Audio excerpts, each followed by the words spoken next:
Welcome back.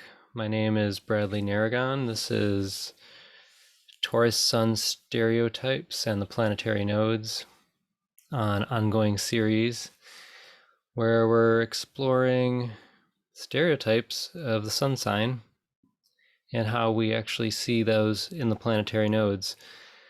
Since I posted the Aries one, I had somebody ask me, well, actually, they told me they watched it, and then they said they had no idea what a planetary node was.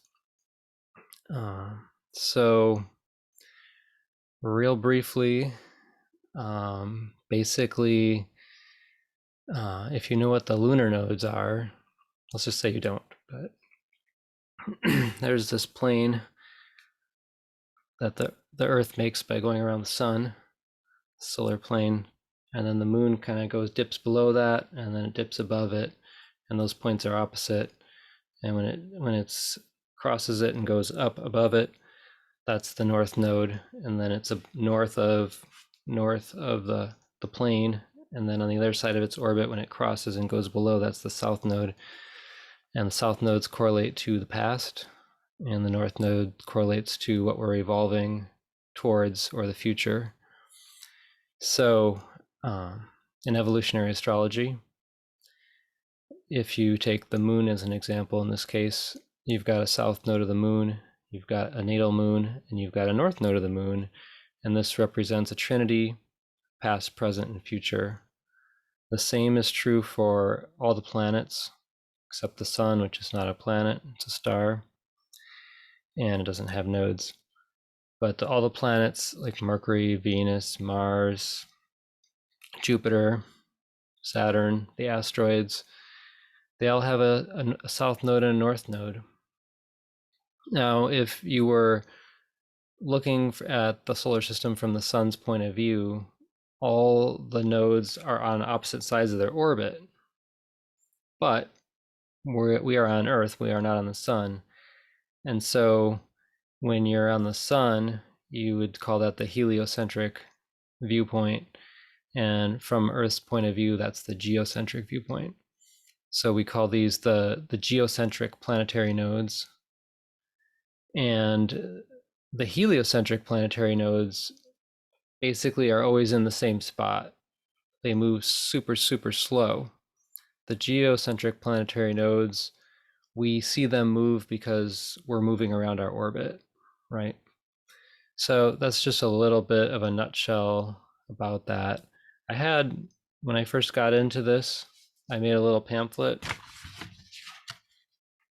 annual planetary nodes pamphlet here, and it lists all these nodes in their position for each day, because on each day the Earth is in the same point in its orbit, and so more or less the nodes are in the same viewpoint. So you share all the same planetary nodes with someone born on the same day as you, and therefore, um, on May 1st each year, basically you have the planetary nodes in the same spot.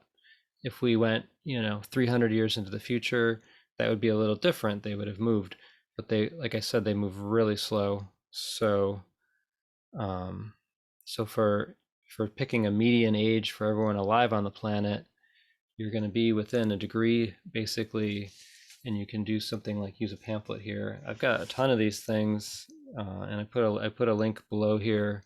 Sell them on my store. If you're interested, I'd be love to ship you one. It's a fun way to get into it. I mean, there's like SolarFire, there's the TrueNode.com website. I just find it handy to have a pamphlet to do quick references, and it usually is sufficient. So anyway, that's a little bit about the nodes, but we're here to talk about some Taurus stereotypes of people who have a sun in Taurus. So we say Tauruses, most people when they say a Taurus, of course they're referring to a Taurus sun sign. But of course you could have a Taurus moon or Taurus rising or Mercury, Venus, Mars, etc., etc. So similarly to the Aries one, I've got some memes picked out about Tauruses that we're going to explore, as I have found that memes or even just sayings or things that people have written often reflect a stereotype or this perceived archetype of Taurus Suns. And I found it really fascinating to analyze these and to kind of pick them apart a little bit and realize that it's not just the sun sign in Taurus or whatever sign we're talking about that these reflect. And oftentimes there's these other threads and layers that can be traced back to the nodes. Indeed. So I'm gonna switch up gears here and I'm gonna share my screen. There we go. And I've got my little slideshow here. And here we are on April 20th, when the sun goes into Taurus.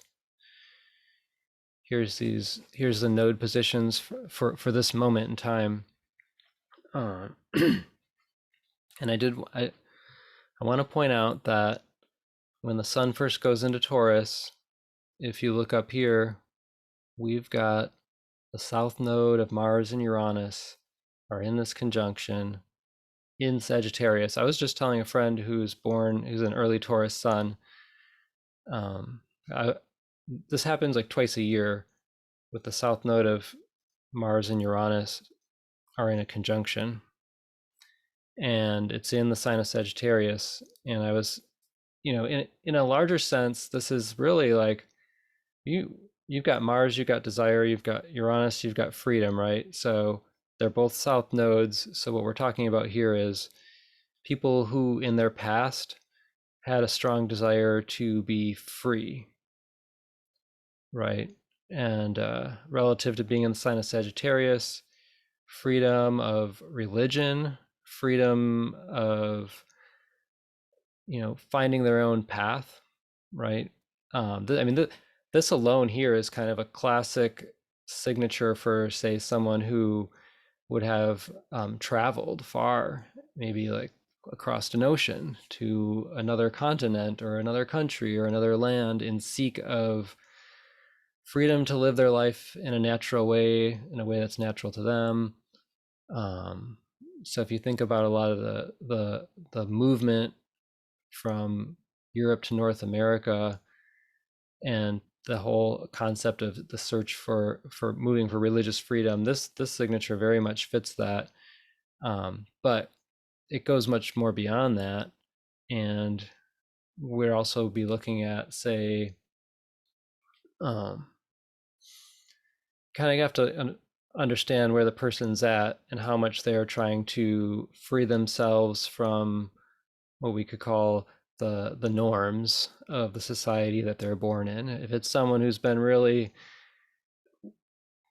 beats to a different drum, so to speak, and they're really trying to liberate themselves from things that don't resonate for them as truth, this kind of signature is very much so that they've really desired to kind of cast off religions that they were born into, or ways of seeing and finding meaning that don't really make sense, to find their own truth, their own path.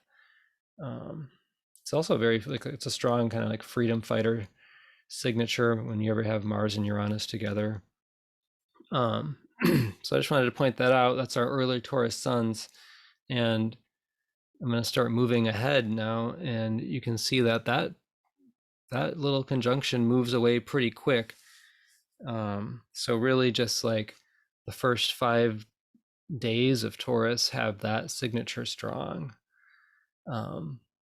And a Mars Uranus types are going to be a little weirder, right? A little more eccentric.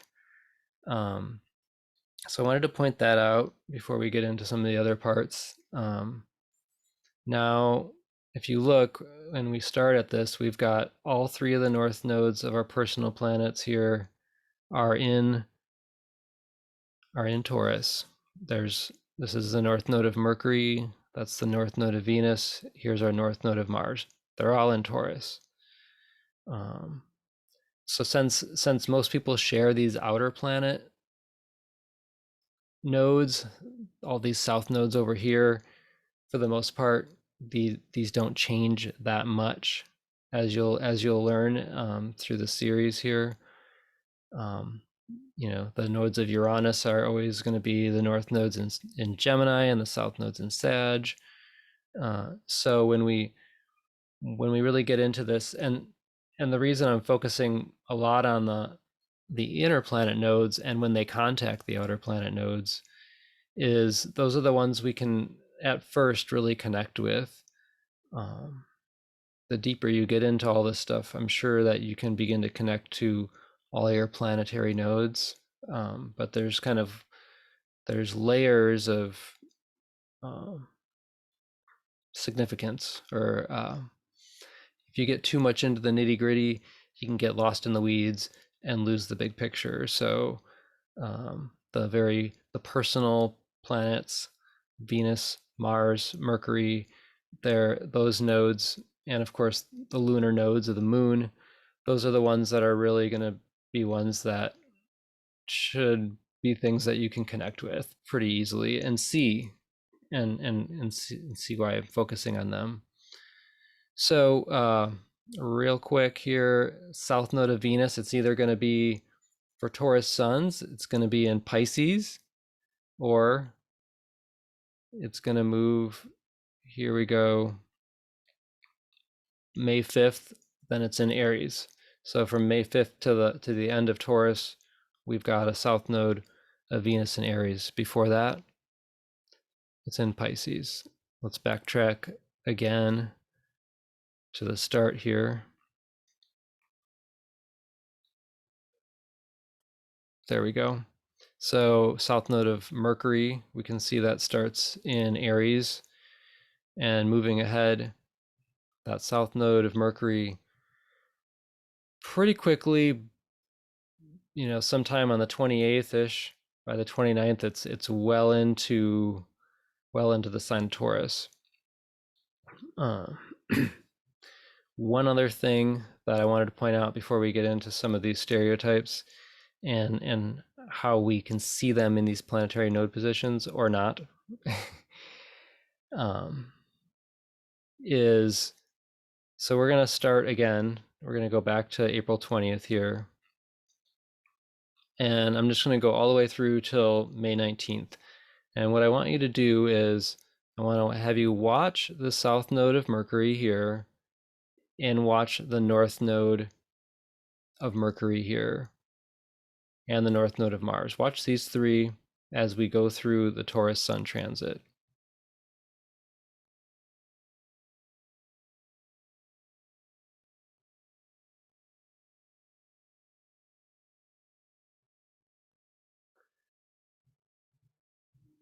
Okay, so we can see by the end of Taurus Sun time, that south node of Mercury has already cruised way up into Gemini. It's conjunct the north node of Venus in Gemini at that point. The north nodes of Mercury and Mars are still in Taurus.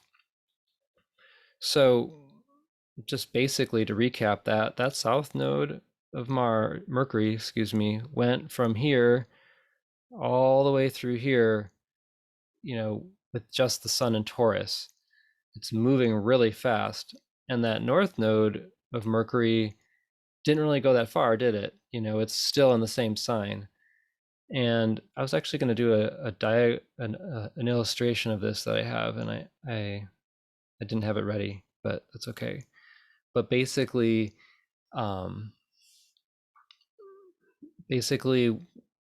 I've spent some time analyzing this moment.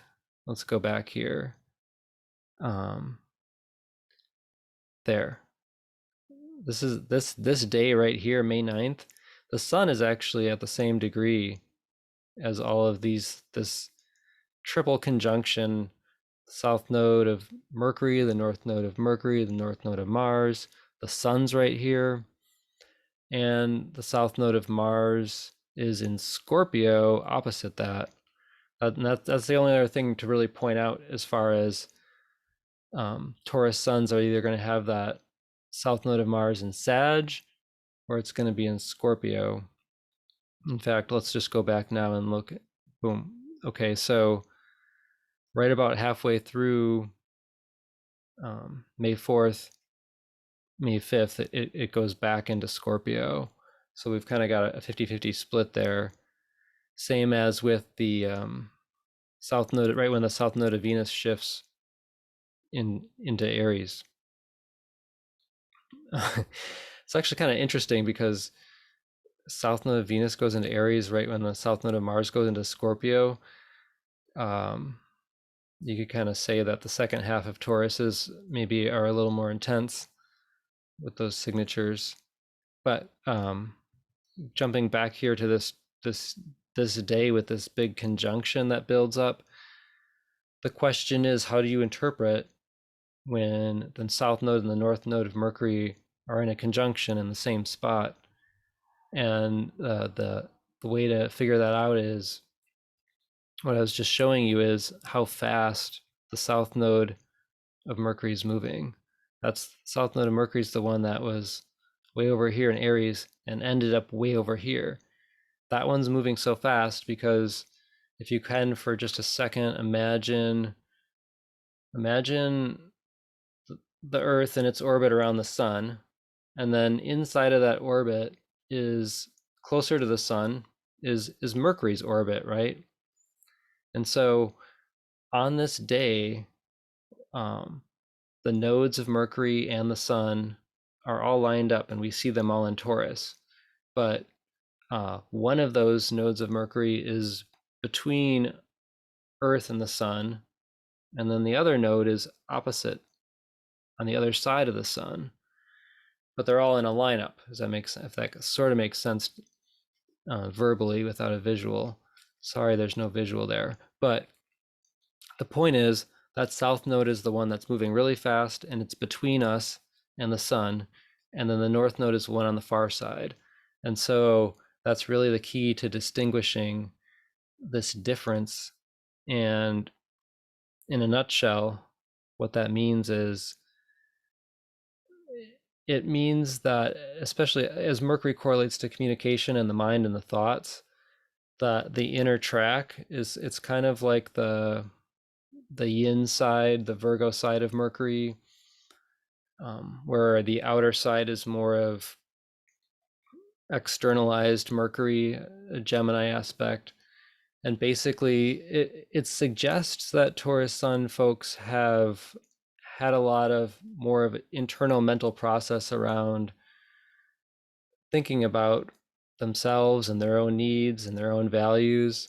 And having that north node of Mercury and Taurus on the far side of the sun, it's suggesting that part of the evolution that they have is to communicate externally and share with others some of that internal process of actually what they're thinking and what they need, and not just hold it in. And this is going to come up in these memes a little bit. I have a friend of mine gave me this book called it's called Shitty Horoscopes. If you've ever seen this, I had not seen this. It's by the name's in cursive, and I'm trying to read it properly.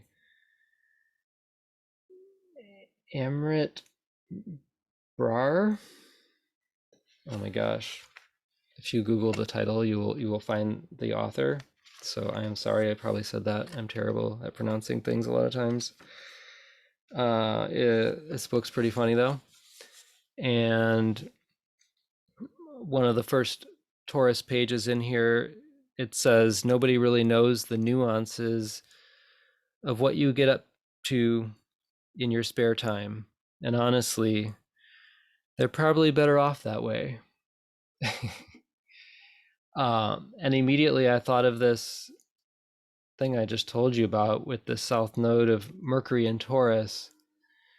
It's kind of like this secret world of Taurus, this nobody really knows all this stuff that's going on, and do they need to, also that you could kind of say, so you've got this is where, okay, we've got the south node of Mars in Sag, but then it also goes into Scorpio. Taurus and Scorpio, of course, are both, Scorpio can be very private, and Taurus can in its own way too, a little bit of different ways, but I'm gonna jump right into another one here, and maybe you'll see where I'm going with this. This one says, I guess this is more just a saying than a meme, but some people may find Taurus blunt or even offensive, but the truth is they just believe in being honest. Now that, honestly, well, Sagittarius does correlate with honesty or dishonesty, truth or lies, right? So if somebody had, say, a south node of Mars in Sagittarius, wouldn't that correlate to, and of course, Sag as an archetype has kind of been known for being blunt. It's like, whoa, you just said that? That came out of your mouth? Whoa, okay.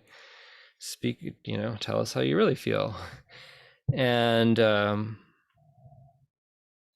when I read that, I kind of think of that as it may pertain to the first half of Taurus, when you've got this south node of Mars and Sag, and in the first 5 days, with that south node of Mars in this conjunction to Uranus, being really free to just kind of speak their truth, potentially. So that's interesting to see that connection there. And does it correlate to anything for the second half of Taurus, being so blunt, to speak the truth? Maybe, but not as much as this. I'm not going to get into that right now. This is a meme. It says, when you tell a Taurus to do something they were already planning on doing. And then there's a little grumpy figure with its arms crossed, all like this, and it says, well, now I'm not going to do it. And that's it's kind of funny. Taurus, of course, is known for being stubborn, and as far as the archetype of Taurus goes, what motivates them, it needs to be aligned up with what they actually value. And with a north node of Mars in Taurus, what they desire is something that they value. So, relative to, say, for example, a south node of Venus in Aries, that's a little more, it's interesting because, a south node of Mars and Sag could be kind of like, I'm just going to do my own thing. And then once that goes into Scorpio, you've got this south node of Venus in Aries for the second half of Taurus Suns. And yeah, I mean, Aries can be a bit like, like F you, I'm going to do what I want. So you have a little bit of that there. Aries doesn't like to be told what to do. If you've got a south node of Venus in Aries, you're not going to be likely to be told what to do either.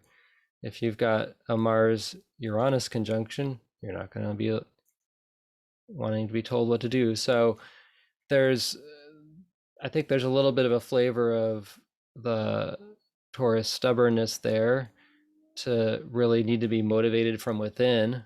A north node of Mars and Taurus, right? The motivation needs to come from within, but also a little bit of, that Mars Aries, like, don't tell me what to do, I'm going to do my own thing. So that's interesting.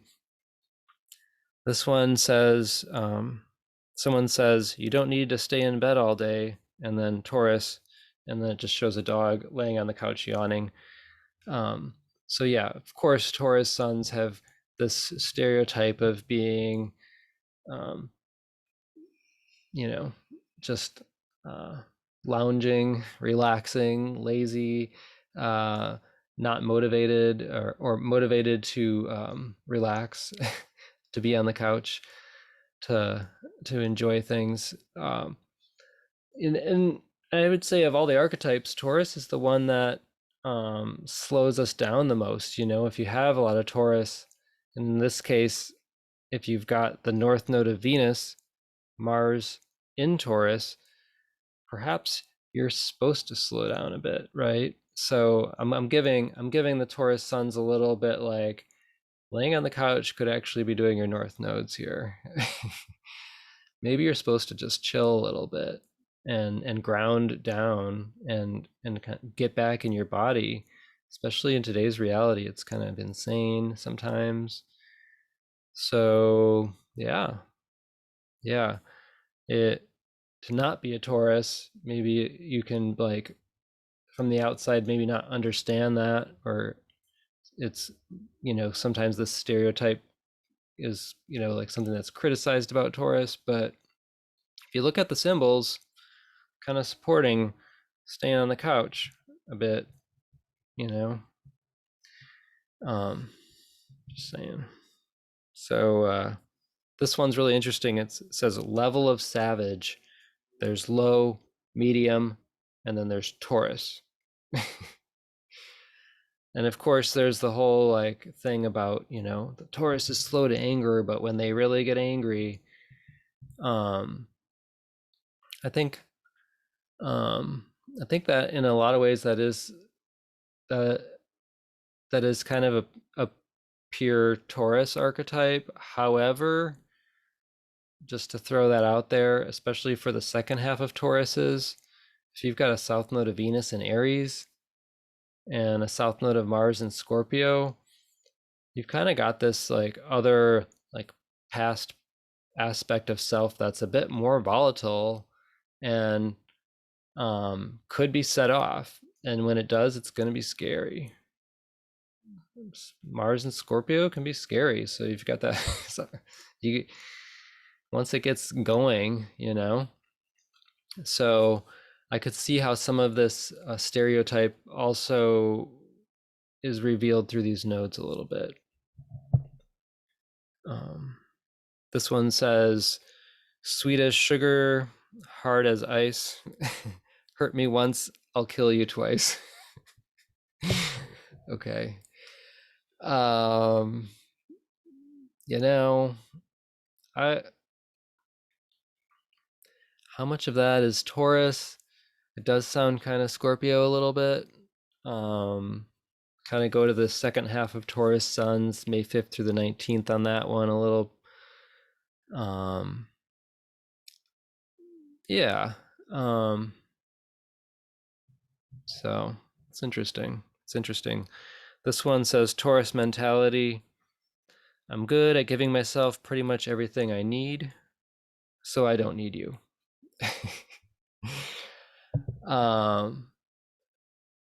Taurus in evolutionary astrology, the first thing that we're taught about it is it correlates with survival.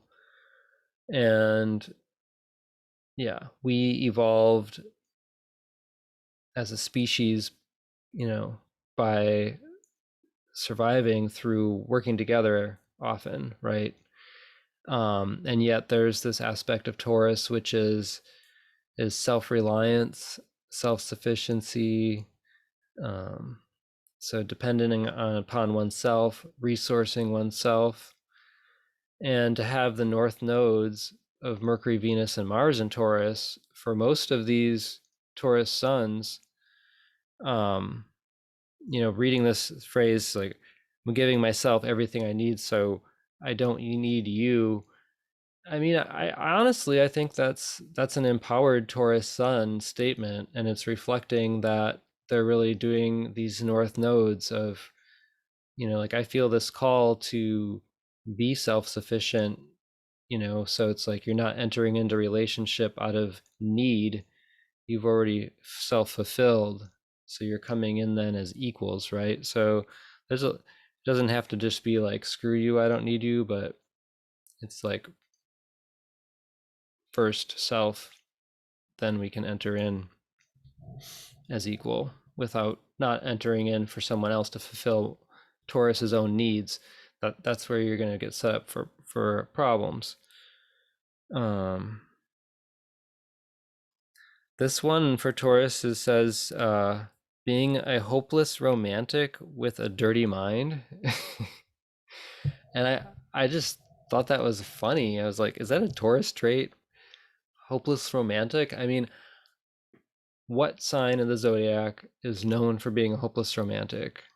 Pisces, south node of Venus in Pisces. So the first half of Taurus Suns have a south node of Venus in Pisces. Just saying. So I honestly I would say that that's the root of that stereotype, and somebody's got it on a meme that refers to Taurus. I honestly think it's a Taurus sun trait that is not actually the sun in Taurus, but it's a planetary node. Right? It makes sense.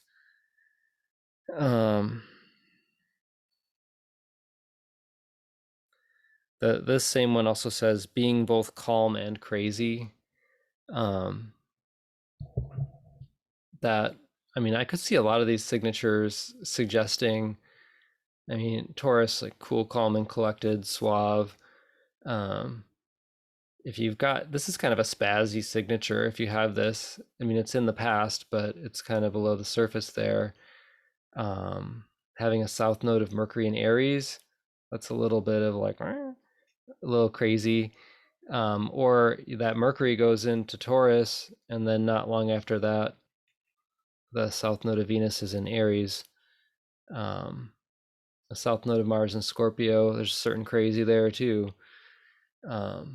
So that there, I think there's a few things with the planetary nodes that point to a little bit of this wild side below the surface of that calm facade. This is funny. This is a meme, and it says Taurus searching for an excuse to continue a toxic but familiar relationship. And there's somebody with goggles looking into the toilet. Like, okay, so holding on to a relationship that's toxic but familiar. Which of these planetary nodes would correlate with that? I could see a south node of Venus in Pisces doing something like that. I could see this being south node Mars Scorpio a little bit. You know, I mean, we've known that sometimes Scorpio has a hard time letting go. So Tauruses are coming from that, and they're holding on to something outside of themselves, relationship, even though it's all fraught with bullshit. And then maybe those are situations where they're not doing these other Taurus North nodes, right? I mean, the meme kind of suggests like this dynamic where Taurus has gotten into a bad thing. It's just like, because if you're doing all the Taurus North nodes, you're really valuing and honoring yourself. So why would you stay with a shitty relationship, a toxic relationship? But you're looking for excuses, so you're still holding on to that. So either South Node of Venus Pisces, some kind of like delusional relationship dependency on the relationship, or just this South Node of Mars Scorpio, just like not letting go, right? Yeah, so it's going to be one or the other, like I was just saying. So the first half of Taurus Suns, it's going to be the south node of Venus in Pisces, and the second half, south node of Mars in Scorpio. This one, this is a really adorable picture of a frog laying on its back with its hands on its belly. It's really cute. It says, a mystery uncovered. Taurus and the frightening lack of emotional reactions. Are they incredibly chill or downright sociopathic? And this is why I did that whole spiel on these nodes of Mercury before. Honestly, I think this meme really speaks to these nodes of Mercury. And in the sense of what I was saying is the this self-containment. Taurus can be very self-contained, and this south node of Mercury in Taurus placement kind of suggests this like almost like containment of self and thought and what they're thinking and not communicating it. It's going on inside the mind, but it's not being said. And the north node of that is kind of like, okay, say your piece, say what's going on for you and what you need in this situation. But it's a north node, so it's a step to actually like in evolutionary astrology we talk about Taurus as like the frog in the well. So it's like you kind of got to like come out of your comfort zone, you got to come out of the well and make this effort to communicate. And I mean, I don't think it's a sociopathic thing. I just think that it's that it takes an evolutionary effort to come forward and share these things that are actually going on, because there's with this south node of Mercury in Taurus as it is on the inner track. They're so used to doing all this inner mental processing and self-analysis, but not used to externally sharing that. A couple more before we wrap up. This one says, although Taurus are being called the bull in astrology, they are gentle and avoid arguments most of the time. Okay. I think again that that south node of Mercury and Taurus again is like if one is avoiding the argument, are they also just like holding back because of the effort it takes to have this conversation? And it's like not worth it. And maybe it's not sometimes. Also, if you look at this in light of, here we go, from from April 28th, 29th, as soon as that south node of Mercury's in Taurus, you've also got that south node of Venus in Pisces. Well, Pisces is known for avoidance. So Taurus is with that south node of Venus in Pisces could be more likely to just default to an avoidance piece. So there's that. This one is a meme, and it says, I'm sorry for everything that I've done. And then Taurus in the picture is like blocked. Like it's like before the person could finish saying, I'm sorry for everything I've done, Taurus has blocked them. I thought that was it's kind of very scorpionic behavior in some way. I thought it was kind of like this other side of Taurus where it's like, okay, no, once they decide that you're eliminated, you're out. And I do see that in this signature. I mean, there's definitely some truth of that in just Taurus as an archetype, but I think we have to consider the South Node of Mars and Scorpio with that a little bit there. This one has, again, it's a human being laying on a couch this time. And it says, the Taurus dilemma. I'm hungry, but I hate to move. Maybe they're doing their north node of Venus and Taurus, and they've just like completely like rooted into the couch, and but then they also have to feed their body. It's a dilemma. What are you gonna do? You're this one, okay, I think I've just got a couple more here. Taurus are masters at manipulation, but will rarely utilize that ability in real life because they're too genuine. Of course, when I think of a master of manipulation, I'm going to the South Node of Mars and Scorpio there, because they're too genuine. That is interesting. I think if Taurus is just coming from themselves, you could see, you know, I mean, that there's a lot that can be in these signatures as genuine. Um, just keeping it real, just kind of coming from where one is at, it can be very genuine. It could also be seen with, say, perhaps the Mars and Sagittarius side of Taurus. There's definitely there's a lot more that could be gone into that. But again, I think it points to a little bit of like why is Taurus getting this stereotype of being manipulative, and does that link to this Scorpio South Node? This one says, Taurus, I'm a lover, not a fighter. Taurus to self, but don't underestimate my ability to F you up.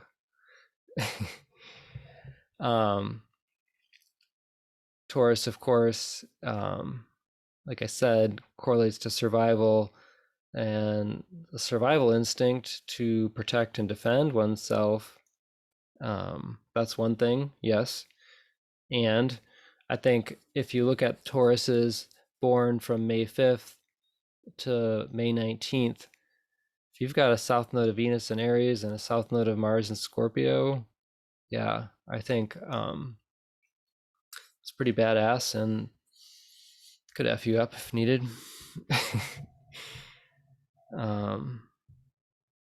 This one says, a Taurus mentality. I'm sorry if you don't like me, but the truth is, I don't plan on changing for anybody. Right on. Again, this could be seen as Taurus doing all these north nodes. I think that it's a stereotype, but I think the planetary nodes also reflect that because there's so many in Taurus, and that Taurus's evolutionary path is to really actually be themselves, you know. This one says, apology accepted, trust denied.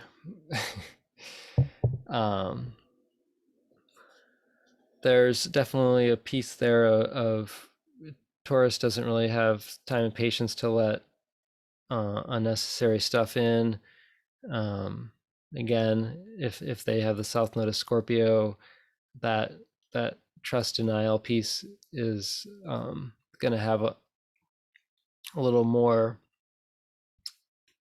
It's going to be felt a little more by other people when it goes down.